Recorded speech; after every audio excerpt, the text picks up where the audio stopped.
Let's keep it real. This is the Damage Report. It's a Wednesday. I'm Jayar Jackson. As a matter of fact, what did I say? It's Wednesday.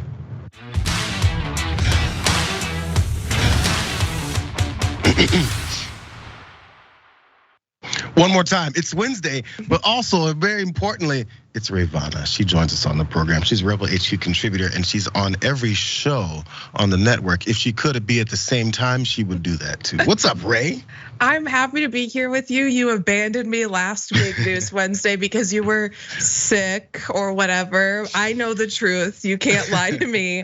Just didn't want to do Big News Wednesday with me, but I'm glad that you showed up this week. I don't like you outshining me. I'm a bit of an egotistical person, but I will have a little proof. I've run out of so much Kleenex. There's none in the studio nor at home. We've resorted to cheap toilet paper that you find in the restroom. That's what we're working with. If you hear some sniffles and some snorts, apologies, it's me. If I mute myself because you guys give me trouble for it, it's because I'm trying to avoid you hearing the sniffs and snorts. It's all laid out there, so let's get to some of these stories. How about that? But if you're enjoying us, of course, you guys like, subscribe, also share that stream. We're talking about very important things today. Of course, the political nature of what's going on with the House Republicans and how they're destroying everything in their path, which they've already done before. But in this case, it's over this shutdown problem, and Kevin McCarthy is feeling the brunt of this whole thing. Kevin McCarthy's losing control over the House GOP. And matter of fact, the folks who helped him get that speakership in the first place, they're turning on him just like we thought they would, kind of like how they said they would. So he's begging Congress members to go ahead and get something done, specifically on the government shutdown that they're teasing might happen because they're worried about spending, cutting more from folks that need it or that pay for it as well. Let's get some details from the messenger talking about what's going on now. Yesterday and all the drama that happened. It was a House vote on a procedural rule that would have allowed amendments and debate on the defense appropriations bill.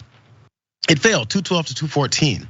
The 5 ultra conservatives who voted against that rule are Andy Biggs, Dan Bishop, Ken Buck, Ralph Norman, and Matt Rosendale. They've also been engaged in a larger blockade on all appropriation measures as they seek deeper spending cuts. So for people who don't pay attention all the time, those spending cuts mean they're coming for you. These spending cuts are not anything for corporations and rich billionaires who are giving the money to tell them to cut deeper on your pockets. More though. Some far-right lawmakers who voted with McCarthy are also blaming him for the issues going on. Many of us have been telling the speaker he needs to show us the entire puzzle and his commitment to getting the pre-COVID spending levels. We wanted to see that commitment for the entire package. If he would have done that, that would have passed. It's the speaker's failure. That comes from Representative Bob Good, who was then still upset about it, but then was on his side. So it's still Kevin McCarthy's problem. It's the problem with being the speaker. It's the gift and a curse. Asked if it's time to oust McCarthy, Representative Good said, I don't have any comment on that. Maybe he's still thinking about it. I'm disappointed, I'm pissed off, is what Representative Mike Garcia, a Republican from California, told reporters. And he's holding court with other GOP military veterans in Congress who shared in that same sentiment. While noting his respect for his colleagues who cast votes in opposition, Garcia added, they just handed a win to the China Communist Party. Of course, that's to go to those levels when they're talking about this, but he's still upset and he's frustrated by what it is that they're doing. By the way, though, we've talked before about the things that Kevin McCarthy's been pushed into doing that I think he was a little bit worried about doing. One being that impeachment inquiry for President Biden. It's not looking so good right now, and this was the other thing. He's trying to get these things pushed through, get the government funded, and not look like they're destroying the government. They do it every cycle that they're in power, but why not again here? But one of those reasons that he's doing all this is because this piece of paper, very official paper, was found in the restroom. It's a resolution to vacate the speaker's office, filed by Representative Gates. It was found in the restroom, I believe. So Representative Gates has been threatening whether or not he's gonna file that to oust Speaker McCarthy from his position. And people are wondering, are you gonna do it or are you not gonna do it, bro? And apparently he was thinking about it. It hasn't necessarily been put in there yet. But the question now for this whole situation, Ray, is he on his way out? Maybe I saw this as a head fake, but maybe it's actually something he's looking to follow through on. I think it's interesting. I don't know if they'll be able to get the votes to actually vacate the speaker. I don't know if Representative McCarthy is going to go from Speaker McCarthy back to Representative McCarthy. We'll see. I will say that I think it's really fascinating to watch this internal conflict go down because it's entirely self-made on the part of the Republicans because they're allowing Donald Trump to dictate their entire agenda. Even the impeachment of Joe Biden Donald Trump has all but said it is revenge for him being impeached. This is not a good move for Republicans who would consider themselves moderates. I don't necessarily think there's anyone who's truly a moderate Republican, but Republicans in purple districts who are going to be facing tough competition from Democratic candidates in this upcoming election. And the margins by which they maintain the House is narrow. They cannot full-throatedly endorse an impeachment inquiry into Joe Biden. That's why he didn't have the votes to authorize it in the first place. But then you also have the far-right Republicans who the Matt Gaetzes, the Lauren Boeberts, who opposed his speakership in the first place, who do get brownie points by opposing him every step of the way by framing it as though he has not sufficiently capitulated to all of their demands, who are running in districts where they will suffer no electoral drawbacks by being firmly and fiercely in Trump's camp. So it's really just being torn apart by these two sides, and he's trying to appease both of them. But for him personally, I think that he is feeling the fire and wasn't the man for this job amongst the Republicans. I don't think he was, a foot in each camp really for someone who doesn't necessarily have an ideological difference from the far right Republicans. I think it's interesting to watch this. I always wonder, is it because it's McCarthy? Say someone else got the opportunity to be speaker, and would they have treated him or her the same way? Is the question. Because again, he's been getting pulled in every other direction. We've seen at one point he dislikes President Trump's actions when he was in office, specifically around January 6th. Then he's back at Mar-a-Lago kissing his ring, and he's been back and forth from the MAGA factions of the party to back to then saying what he actually does want to do before then doing their bidding. It doesn't really bode well no matter what for him. So I wonder if it's just him, or if they're looking for chaos. What does Matt Gaetz want? He was even asked, he's been appearing on Newsmax and all these programs, and he talks about, well, he was asked directly, I think at one point. So is it you want to be a speaker? Even asked if, people are speculating he's gonna run for governor of Florida at some point, all these political divisions that he's got happening. And he says he has no interest in any of those levels of power. He thinks there's better leaders than him. He just wants to keep things a certain way in Congress. I don't know. But if you have a thought on that, I'm willing to hear it, but we can shift gears to the next aspect of this about Social Security. Yeah, just lastly, I'll say, it is a Kevin McCarthy problem, right? He's weak. He's a weak leader of the Republican Party, because when you look at the history of Mitch McConnell and his leadership in the Senate, he has his ducks in a row. You don't see this type of infighting amongst the not vocally at least amongst the Republicans in the Senate. And I think that obviously his mental health is severely deteriorated at this point. His cognitive abilities are severely deteriorating with age. We'll see how long he can keep that. But he has sort of ruled Senate Republicans with an iron fist. They don't have these problems. We've seen, even members of the Democratic Party, even Nancy Pelosi had a pretty good ability to keep her, the members of the Democratic Party in line, for better or for worse. Representative McCarthy has none of that. He can't do it at all. He couldn't do it from his inception as, even leader of the Republicans, but definitely not as speaker once they gain control. So it's him. He's weak. He's a pushover. Yeah, it must be the fact also there's so many more members in Congress. So Kevin McCarthy has many more MAGA Republicans that he's dealing with. I'm not sure how many are in the Senate. They'll say things, but they don't necessarily act the same way that many of these congressmen do. So maybe it's easier for McConnell to have his folks in a row.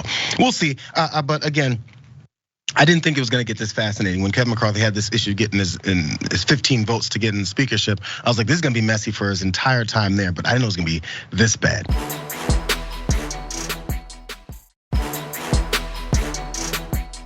The way Republicans are still trying to hold up this entire vote on funding the government, because they still want to come for more regular folks. Let's keep it real. We talked before about how they're looking for more spending cuts.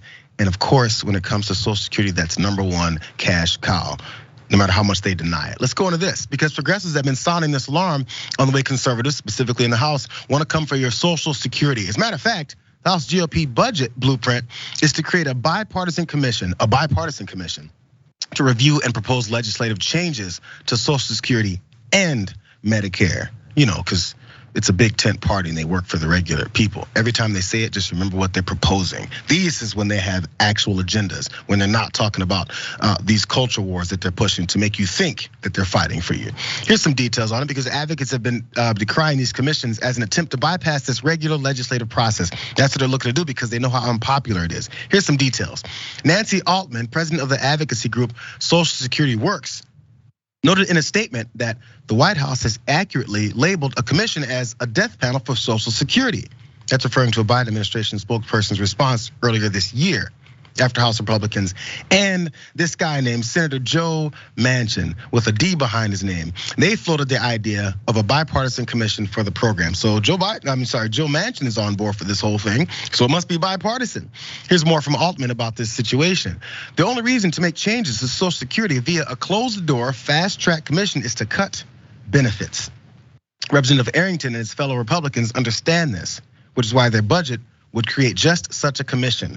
Republicans desperately want Democrats to provide cover for Social Security cuts, which are rightfully unpopular with voters of all parties. And one more part here, because their desire to cut Social Security and Medicare, again, like I said, they've been saying it openly right before they say we're working for you. House Republicans haven't exactly been coy about their desire to cut Social Security. In June, a panel comprised of 3/4 of the House Republican caucus released a proposal to gradually hike Social Security's full retirement age to 69. It's a move that would slash benefits across the board. And even one more part here, Ray, before you jump in, because Kevin McCarthy back in May was talking about Social Security. What was he saying? I'm going to announce a commission coming forward from the speaker, from bipartisan on both sides of the aisle. We only got to look at 11% of the budget to find these cuts. We have to look at the entire budget. The Congress has done this before. Why didn't you see the whole budget? Because the president walled off all the others. The majority driver of the budget is mandatory spending. It's Medicare, Social Security, interest on the debt. So you only have 11% to look at this budget. Okay, my last thought here before you jump in, Rayyvana. Anytime they talk about how the biggest drivers of our debt or biggest drivers of our spending specifically is the American people, that means they're saying you don't deserve the benefits of being an American. You don't deserve the benefits of paying taxes. You keep paying into your taxes, and what they're telling you in response is thank you for the money, you get nothing, or you get minimal back. As a matter of fact, everything you're getting, we want to cut further before we cut further again, and then before we cut further again. So what is it you're paying taxes for? As Republicans like to complain about high taxes and look at those high tax blue states that give you nothing. What are they proposing to give you? They're proposing to give you fights about bathrooms, about Dylan Mulvaney, and about Bud Light. That's what they're fighting for, as they cut your benefits. Cut what you deserve. Let's stop saying benefits or entitlement. It's what you paid for. Your thoughts here? Yeah, I think the most frustrating part of the story to me is the word bipartisan, because we were just talking about having the control of your party. If we had a strong Democratic, this big D Democratic Party, there would be no bipartisan consensus on cutting Social Security. That would get you ousted from the party immediately. It should be, it's always called the third rail of politics, is cutting Social Security, cutting Medicare, because they are time and time again our most popular government-run programs. People love these programs. This is why, people get to retire because of programs like Medicare, like Social Security. They are super popular. It's why people don't like, even Republicans don't necessarily like to come out and say, oh, we're looking for alternative solutions to, our Social Security problem. So being a member of the Democratic Party, it should absolutely not, you should not be allowed to join in any sort of bipartisanship when it comes to cutting Social Security. That should be enough. If we had a president who used the bully pulpit, if we had someone like Bernie Sanders as president, I know damn well this wouldn't be any sort of bipartisan, committee. It's insane, but you know what? That's the situation we're in. That's the situation McCarthy's in. He's very frustrated. He was even cussing them out in a few other moments and said, "Go ahead and file the motion in." Okay, we'll file the motion in, bro. The fighting continues. So let's remember that next time you guys are voting, you think that this is the party with the mandate that knows what they're doing.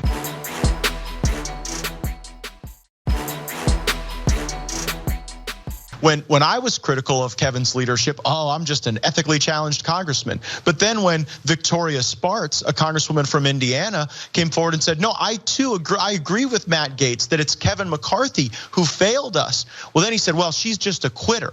Now, this is a woman who said that she was going to be returning to her family because they needed her. And Kevin called her a quitter. Meanwhile, when a man in Congress actually left in the middle of his term, Chris Stewart, Kevin McCarthy didn't call him a quitter. So he's been reckless and unhinged and rattled and misogynist in how he's attacked those who are making a substantive argument.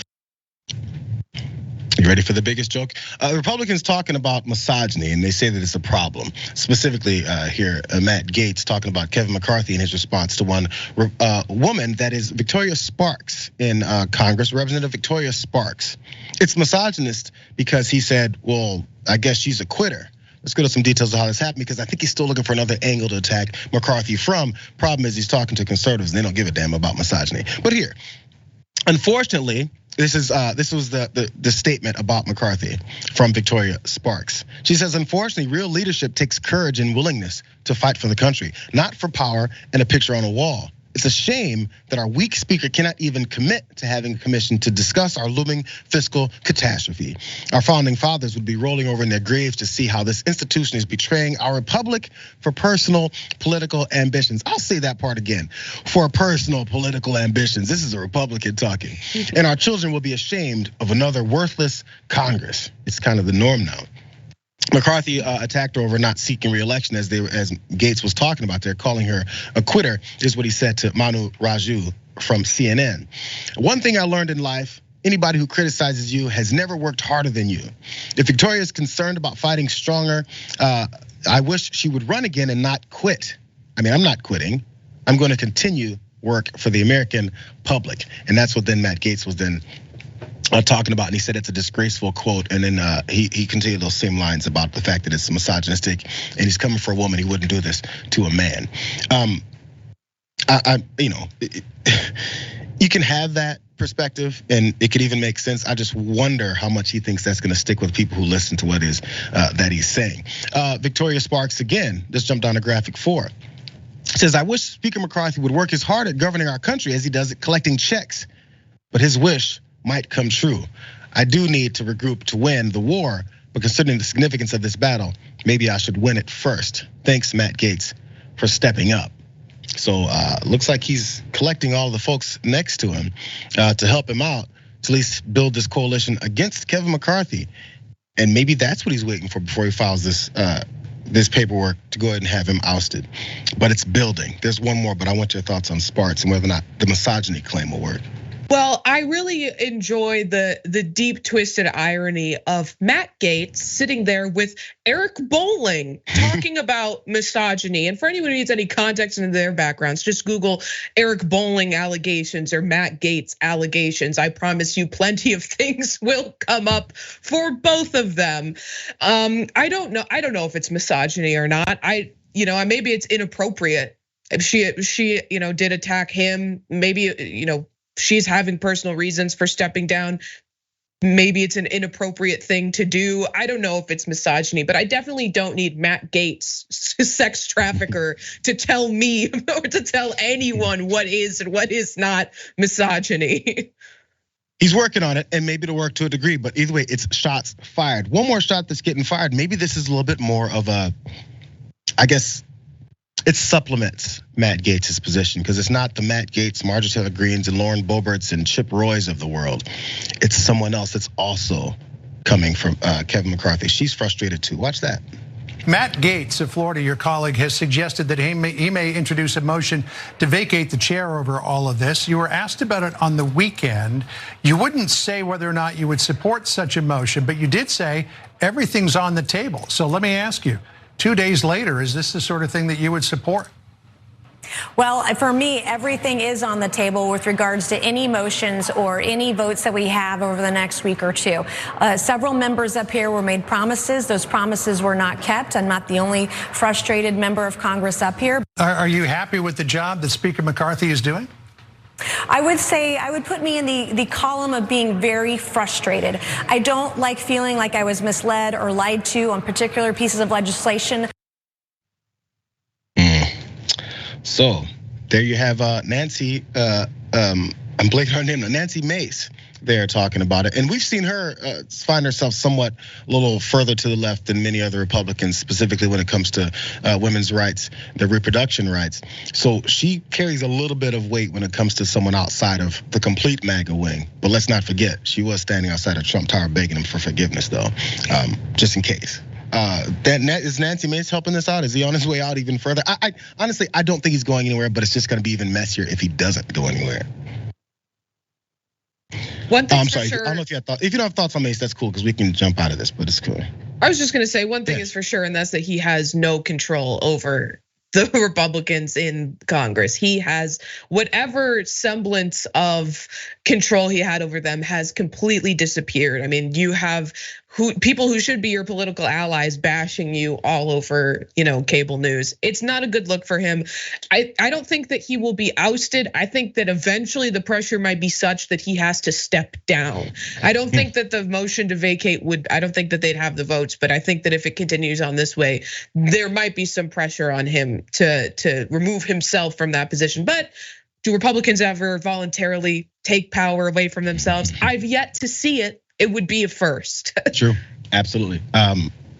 He's not, maybe he's dealing with some sleepless nights, but he's definitely worried about what he's gonna do going forward because his name will forever be stamped on this after all of the rest of the historic things that he's been dealing with negatively.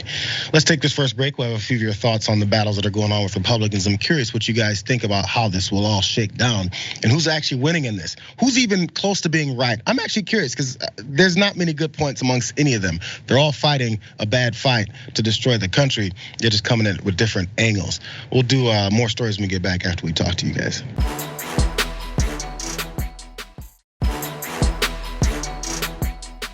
We got Stockholm syndrome as Americans who vote and pay taxes and go, well, I just pay you guys to tell me what I don't deserve. But we're the best nation on earth. It's great to be an American until they screw you over for being an American. Okay, let's go to this next story, you guys. Tim Scott is a fascinating figure. I've been saying it since years ago. The guy somewhat confuses me, but then again, he's pretty simple. Let's go to what's going on with him now. I think Ronald Reagan gave us a great example when federal employees decided they were going to strike. He said, "You strike, you're fired." Simple concept to me. To the extent that we could use that once again, absolutely. Tim Scott says it's a simple concept for him to fire United Auto Workers that are striking because Ronald Reagan fired folks that were striking before. That makes sense. Matter of fact, what he threw in there was federal workers is what Ronald Reagan fired, which I don't think anybody thinks that was a great move either there, but at least he had the right to do it. Tim Scott there, of course, he's running for president and he's trying to find some traction here. So I guess he's going with I just hate the regular blue collar worker line. I guess it works for Donald Trump. Why not work for him? But the problem is there was a bit of silence there as he gave that line. And maybe it was the looks of some folks in the audience that really showed that they weren't buying what he was selling, like this person there. As soon as he said it, they were like, say what? What's that you say now? So he continued on and he went with the line, or at least the approach that always works when you're in conservative circles. If you struck out once, you always hit home runs when you go for Joe Biden. The first thing, part of the challenge that we have today with President Biden is, and I don't mean this to be disingenuous, I mean this to be sincere. I'm not sure if the words are bought and paid for, but it's certainly, he has been leased by the unions. And I say that because the first bill he passed, y'all remember the $1.9 trillion COVID relief package? Yeah. That only had 1% for COVID vaccines? It had $86 billion, I believe, for union pensions. Because they keep making these deals. And as a result of the deal, They promise too much, deliver too little, and the taxpayers pick up the tab. So he has issues with Joe Biden's cozy relationship with unions, which also provide a lot of help for workers that would be absolutely dismantled by their employers if they weren't there. Yeah, I'm sure there's tough tactics and there's pushback and high demands. That's because these folks that are working never get all of their demands met in the first place. Of course you start high. Still though, he has these issues with it. What about this whole thing about Reagan? Just flesh out really fast, since he brought up Reagan, because it's really easy for Republicans to say Reagan, Ronald Reagan, Ronald Reagan. If you say Ronald Reagan, that means anything else I say after that is absolutely acceptable, because Ronald Reagan is a deity, even though he did horrific things. Still though, this is the Reagan line. Former President Reagan famously fired the air traffic controllers when their union, the Professional Air Traffic Controllers Organization, called a strike in '81. The saga was a pivotal moment in US labor relations when the federal government signaled to corporate America that it was open season on unions. Private sector collective bargaining has continued to decline since then. Sounds like a great move, because private sector bargaining has been going down. I guess it's a win. More though, the air traffic controllers were federal workers who didn't have the legal right to strike or even to bargain over wages with their employer, though they were demanding raises. Reagan acted within his powers when he fired them. The thousands of controllers who participated in the strike were never allowed to return to their jobs. Good job, man, those Americans, America first, right? F those workers. A little bit more. But the UAW strike, which has hit Ford, General Motors, and Jeep parent company Stellantis, involves private sector workers bargaining with private sector employers. It's illegal, Tim Scott. It's illegal under the National Labor Relations Act to fire workers for taking part in a lawful strike. So far, none of the big three automakers have claimed that the auto worker strikes are unlawful, because they'd be lying if they did. But then again, I guess the plan is Tim Scott would be President Scott would come in. I guess he'd push for Republicans who would be controlling all of Congress to get rid of the National Labor Relations Act. Somehow flip that and make sure that unions and workers have zero rights, because Reagan. Right? There's more happening, but Ray, what's your thoughts? His approach here? Well, primarily my thought is this is a man who's never going to be president of the United States. Not now, not this election, not next, not ever. He has no charisma. I don't even know how he got elected into the office that he holds now. Whenever I see Tim Scott, the first thing that I think of is the time that Dianne Feinstein accidentally confused him for Raphael Warnock and congratulated him on winning his election in Georgia. She did. I'm also now, every time I see him, I'm now going to think about the tweet he just posted about how he got hungry and went to the Golden Arches, and he's sitting there with a tray of McDonald's in front of him and the weirdest smile I've ever seen. You're campaigning in Iowa. Go to a diner. It is like the prototypical Iowa campaign thing to do is go to a small business restaurant, sit at the counter, and pose for a picture with someone working there. This guy goes to McDonald's. I mean, like if someone who is a politician completely lacks any political instincts, that person is Tim Scott. Well, I mean, he says things softly and kindly. He walks up and no one ever dislikes him. He's not an abrasive guy. He's not going to go call, maybe he's called a couple names here. And I feel like I was surprised when I've seen that, but that's his approach. And then he looks very handled by staffers and campaign directors that are telling him which way to go about it. Which somebody told him, you go to like a restaurant somewhere, and he's like, "There's a McDonald's. I haven't had a Big Mac in a while." It has to be a certain kind, Tim. But let's go to what it is that these UAW strikers are actually asking for, because apparently it's way over the top. They want to destroy the auto industry in America. So this is what they're looking for. There's four parts of the demand. I want to focus on mainly the wage increases. Let's go to that, because they want wage increases of about 40%. Damn. Wages are, for obvious reasons, the biggest sticking point in the ongoing talks. The UAW is pushing for a roughly 40% general wage increase for its members over the length of a 4-year contract. And so far, the companies have offered to pay raises of about 20%, which is a jump from their opening bids, but still only half of what the union sees as adequate. Really fast though, because I read more details as this whole thing went through. NPR was putting all this together. When it comes to that raise on that, they'd had previous negotiations of 2007, 2008, where part of what they conceded, the workers' side, was nearly about 20% of a jump in raises they wouldn't have gotten to help out these auto workers, from my reading of this as well. So they're just looking to get that part back that would have been a part of a normal wage increase, especially as all of these, the income comes in and the amount of money, the profits that are making from these auto companies also still increases. And who's getting paid? You guys know who's getting paid? Not these folks. There's a little bit more though, you guys. But for auto workers, it's also personal. The contract UAW negotiated in 2007 included a freeze in base wages for workers over the length of that 4-year agreement. This is what I was just mentioning. And as a result, the average hourly wage for workers manufacturing motor vehicles and parts has dropped by more than 20% over the past 2 decades when adjusted for inflation. That's according to data from the Bureau of Labor Statistics. So it's not even necessarily something they're looking to gouge them on, even though 40% sounds crazy. But they're looking for that 20% when there should be another 20% that would have been there if they didn't have those concessions. Last part here, General Motors CEO Mary Barra, the highest paid chief executive among the big three, made nearly $29 million last year.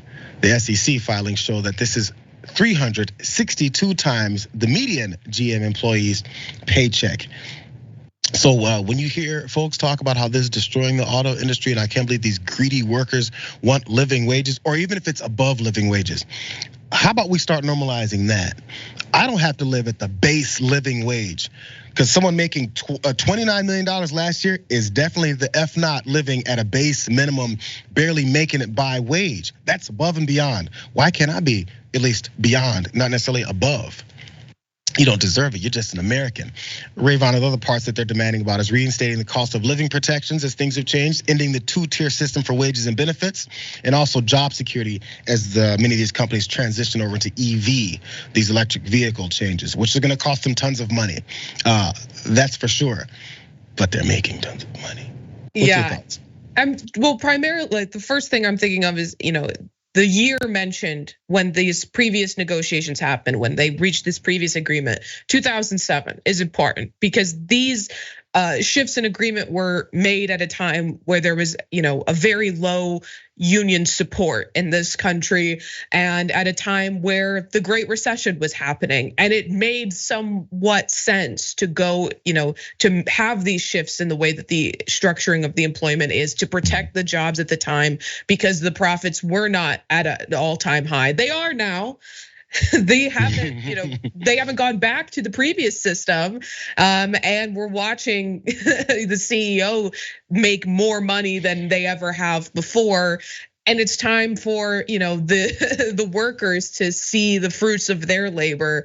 I'm also so excited to see this shift in momentum towards unionization, the shift in support of unions that has been, as I said, historically low in the past is now, at least in modern history, historically high. So, and all the solidarity between the unions striking right now is fantastic. So to see someone like Tim Scott at this moment decide to say that we should fire the striking workers is such a misread of what's happening. It's outrageous, but you know what? He thinks that that's the way to go because that's the way it's always been. Conservatives, Republicans specifically now are always like, anything that changes, anything that we shift as far as how we do things in this country is a bad thing. The way it was always done was great. That's why we don't want to teach the history of the bad things that we've done, because then that'll start to dispel the other things that we've done that maybe weren't as horrific as how we enslaved folks just to get the economy of this entire country going to where it went.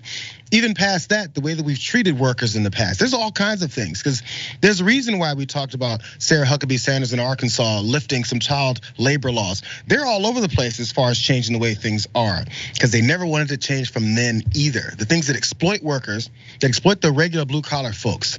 So when you hear Republicans talk about how they're working for the regular guy. All those folks at MAGA rallies and that Trump is going up to Michigan to talk to folks, they're not ready to hear it anymore, because that's hitting them in their pocketbooks. They're seeing who their enemies are.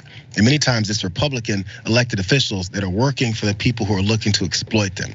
It's a simple equation. It's a matter of whether or not people want to look past all the culture war BS and see how they're coming for your money. And they'll blame other folks instead. Tim Scott did it immediately after not getting an applause line for saying F those workers. Oh, let me shift to Joe Biden. It always wins, because then their brain's spinning. Oh, that's right, I hate Joe Biden. Therefore, I'm okay that I'm broke and they're exploiting me. That's what they think of you, Republican voters.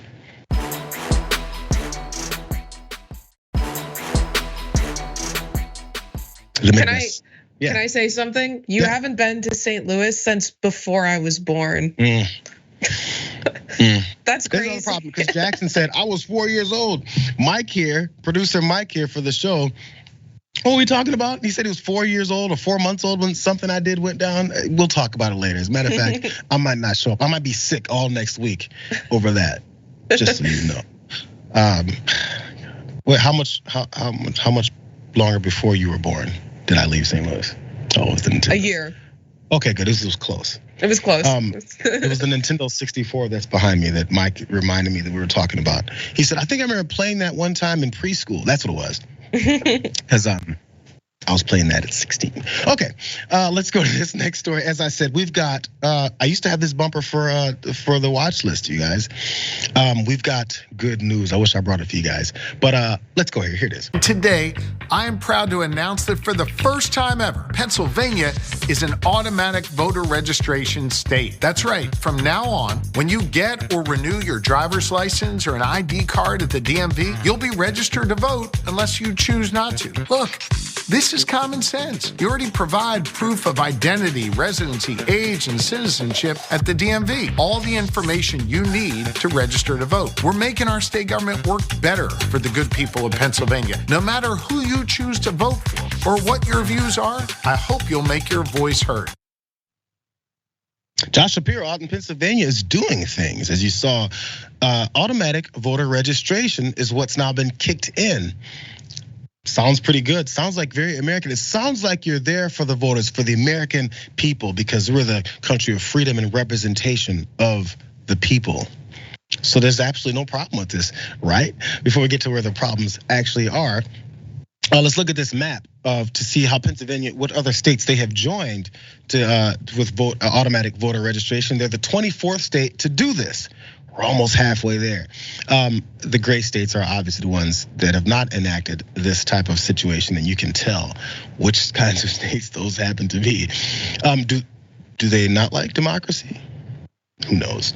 Let's go to some of the political impacts of this, because this is why some folks are pushing back. Although Pennsylvania flipped blue in 2020 without automatic voter registration, Drexel University political science professor William Rosenberg says that AVR could still be seen as a disadvantage to Republicans. Really?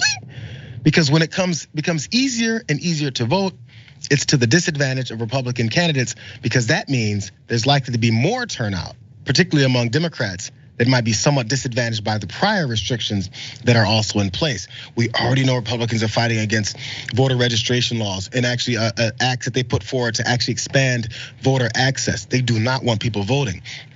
Wish I remember to put this in, because from like 1981, that's when I was only 1 year old. In 1981, I believe around early 80s, Paul Weyrich, big guy in the Republican Party, was talking about how he doesn't want people to vote. The more people that vote, the more Republicans lose. I want little to no people voting. Then we can control it better.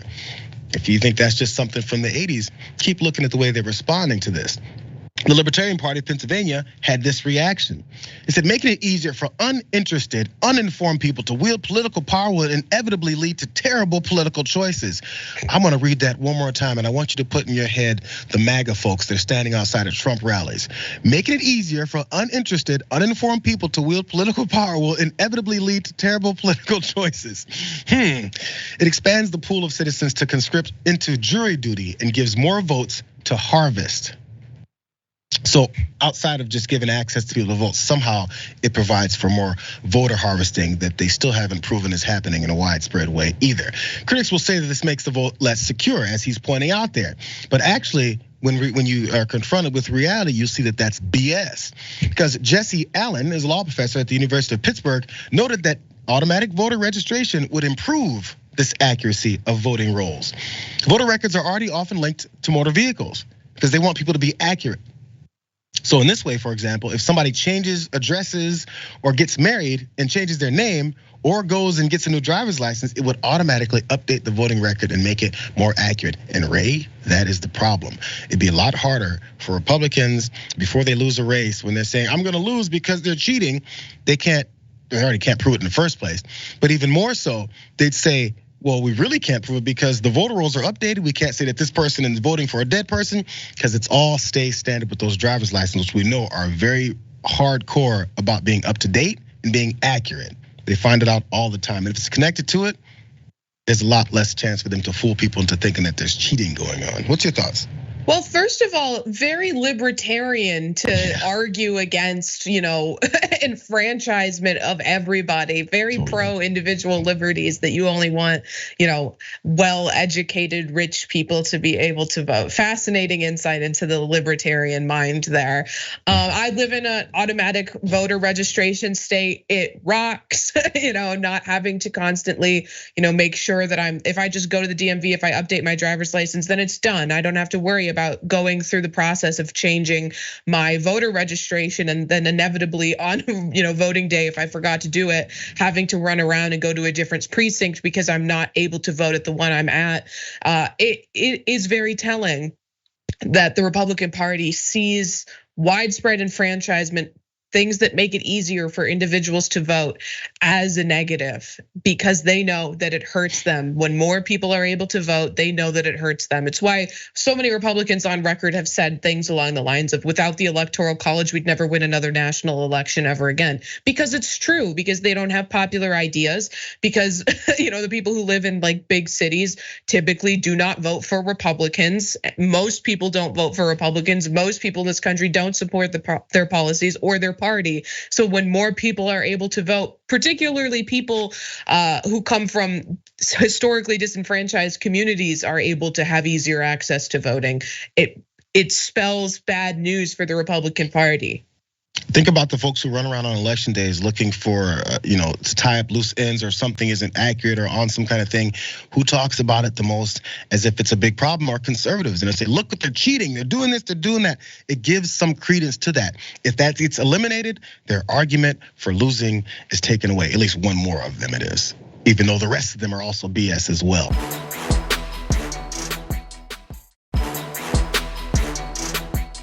The Biden administration is now looking to finally put forward, coming up this Friday, they're gonna announce this new council to talk about gun control. He's put forward some particular measures. Let's go to this from the Washington Post. President Biden on Friday will announce the creation of a new office for gun violence prevention. It's an escalation of the administration's efforts to tackle the issue amid stalled progress in Congress. According to 4 people briefed on the action who spoke on the condition of anonymity to discuss plans that were not yet public. So they leaked it so we can talk about it before Friday. The creation of this office fulfills a priority of gun violence prevention groups that have pressed for this action to be taken since Biden took office. Believing that this move would allow for the White House to exert more leadership on the issue, which will be translated from opponents of this to say they're trying to control your lives, maybe to keep more people from being murdered. But still, for years, we've advocated for a centralized team responsible for coordinating federal and state resources and mobilizing movement partners. A government focal point dedicated to creating a framework for overseeing national policy, research, and resources would be more than symbolic. It'd be a significant turning point for the movement. That's what Shannon Watts said. And she's the founder of Moms Demand Action. And according to Gun Violence Archive, which defines a mass shooting as an incident with 4 or more people either murdered or injured, there have been 504 mass shootings in the US so far in this year. And so again, I've said many times, Ray, anytime there's policies put in place to prevent the spread of AR-15s and AK-47s, unlimited rounds magazines, and all these different things that people, let's keep it real, don't need. And they talk about how, these gun restrictions are destroying the country.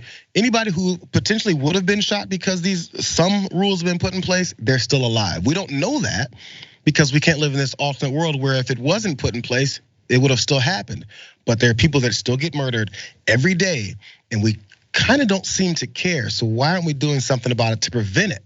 We're always talking about prevention from one side, and many conservatives always want to talk about punitive. But it's too late. Your family's already been murdered. Exactly, because however harsh the punishment is, so Republicans are always advocating for the death penalty. No matter how harsh the punishment is, you can't bring back the person that they murdered. So it isn't nearly as effective as actual preventative steps.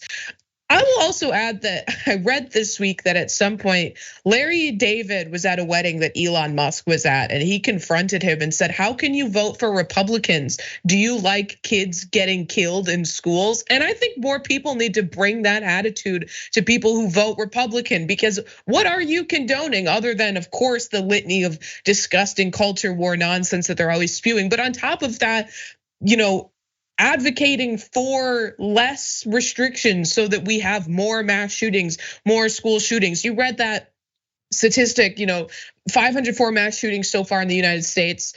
What goes through Republicans' heads when they hear that? Woo, America, #1. Like, is that something to celebrate? Yeah. Why is your emotional support AR-15 more important than a child's ability to get an education without fear of being murdered in their school? It's all about the money. That's who pays them. And again, the rest of you Americans, who cares? You're just Americans. If you die, that's okay. But when Donald Trump gets put up on some charges of things that it looks like he very much did, we're a third world country now. Okay, sure thing. The folks who are dead, what level of a world country are they living in right now? Let's squeeze in Marge. I might go a minute past. I'm wearing this hoodie. It says "Justice is Coming."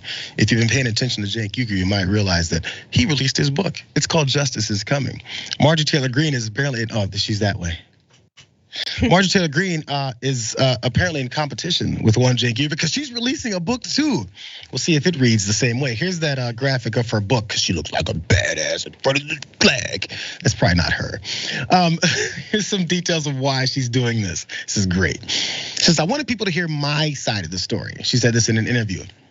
Some of it is setting the record straight. I'm always controversial, but I think this book might be a little controversial with some of the stories, she said, adding that it will allow her to introduce myself to America as me, not the character that the mainstream media created and has sold to America over the past 2 years.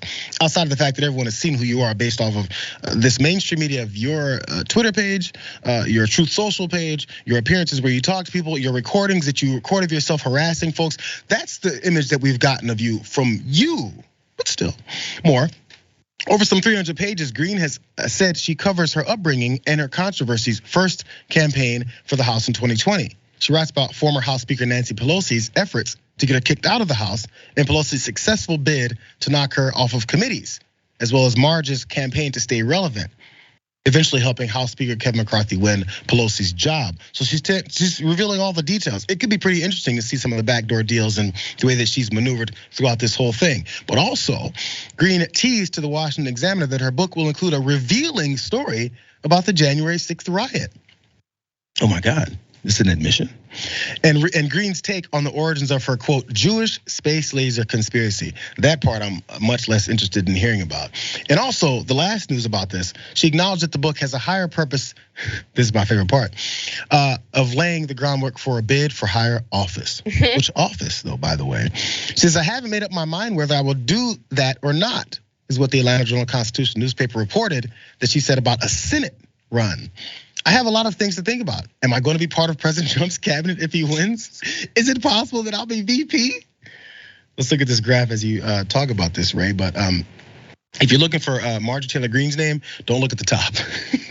If there is a secretary of CrossFit, then maybe Marjorie Taylor Greene will be in Trump's cabinet. The first thing I thought of while you were going through the story was the book version of the Barbenheimer double feature is reading Justice is Coming and then reading the Marjorie Taylor Greene book back to back.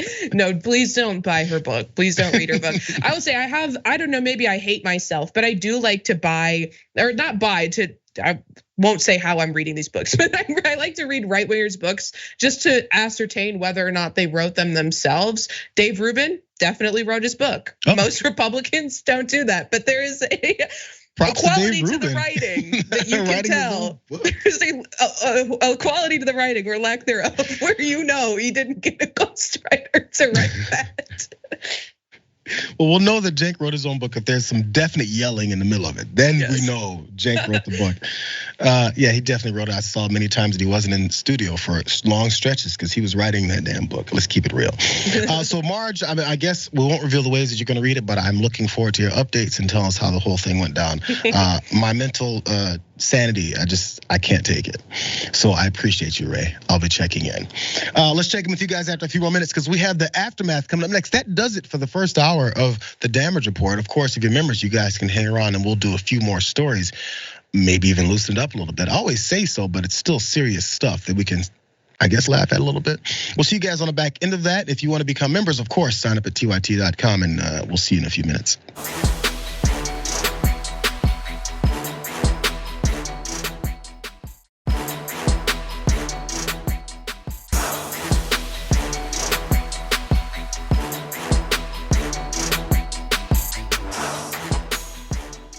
Thanks for listening to the full episode of The Damage Report. Support our work, listen ad-free, access members-only bonus content, and more by subscribing to Apple Podcasts at apple.co/TYT. I'm your host, John Adarola. I'll see you soon.